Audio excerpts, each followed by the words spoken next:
Now, this is an eager, determined, self-motivated Toastmaster, and he's a software engineer by profession. His favorite destination is amazing. I don't know how many of you know where Cappadocia is, but it is truly an amazing place. I have never been there, but it's definitely at the top of my list. So put your hands together and welcome Toastmaster Atif. Over to you, Toastmaster Atif. Thank you, Toastmaster Ahmed Sajjad. Good evening, fellow Toastmasters and distinguished guests. Now, how many of you have ever embarrassed yourself in front of others?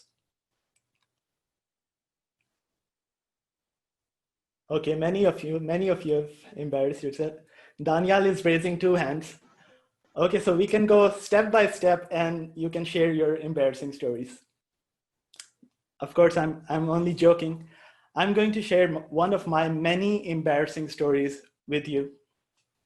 So when I was 9 years old, my parents enrolled me into a new school. It was an Islamic school, and so after all the classes were over, we had to perform salat. We had to perform the prayer of Zuhr. So we would go to the prayer hall, we would remove our shoes, we would perform wuzu, then pray, then wear our shoes and go back to class. So on my very first day of school, as a very introverted and shy child in a new environment amongst new people, I was feeling very anxious. After prayer, I mistook another student's shoes for my own, and I started wearing his socks and shoes. So he came to me and he told me that these are my shoes. And because I genuinely believed that those were mine, I sternly replied that you are mistaken. These are actually my shoes. So he was a very polite guy. He didn't argue much, and he went to complain to some of his friends. So now I'm walking to class and I'm wearing someone else's socks and shoes. So a few students approached me and they said, you know, you're wearing someone else's shoes, right? And again, I sternly replied, no, these are mine. So I went to class and I'm sitting at my desk. And I noticed that the student who actually owned the shoes, he came into class barefoot. He wasn't wearing anything on his feet. He quietly came in and he sat at his desk. Now, while we were in class, a few more students came to me, each trying their best to convince me that I was wearing someone else's shoes.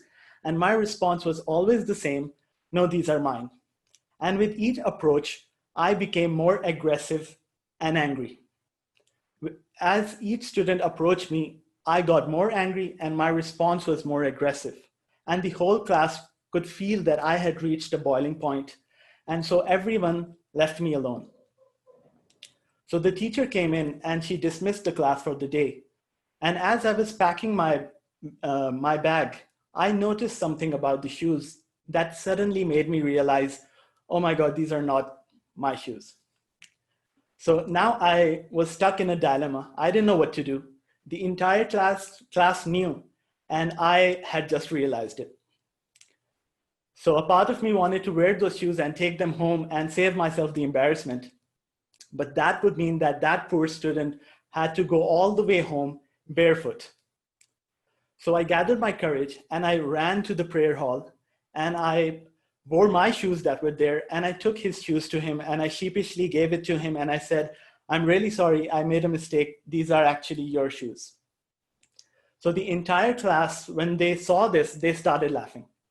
The entire class started laughing at me. It was embarrassing beyond measure. And I went home thinking that there is absolutely no way that I am ever going to go back to that school ever again. But I did, and eventually many of the students, including the guy who owned the shoes, became really good friends of mine. The reason why I'm sharing this story is because many of us have gone through embarrassing situations in our lives. We all have our gifts and we all have our faults, and they go together like yin and yang. One cannot exist without the other. When we talk about cultivating confidence, it is all about self-improvement, practicing your craft, having more accomplishments, and those are all very important things. But another key aspect of self-confidence is self-acceptance. Sometimes we just need to step back and laugh at our own shortcomings. Many people, especially introverted people like me, we take ourselves and life way too seriously. We are always in fear of how people might perceive us, and we are always concerned with how things might turn out. And this stifles our creativity and our expression. When we don't take things seriously, we feel more confident. We are more comfortable in situations. We are more adaptable. We take more risks. We are more creative and more expressive.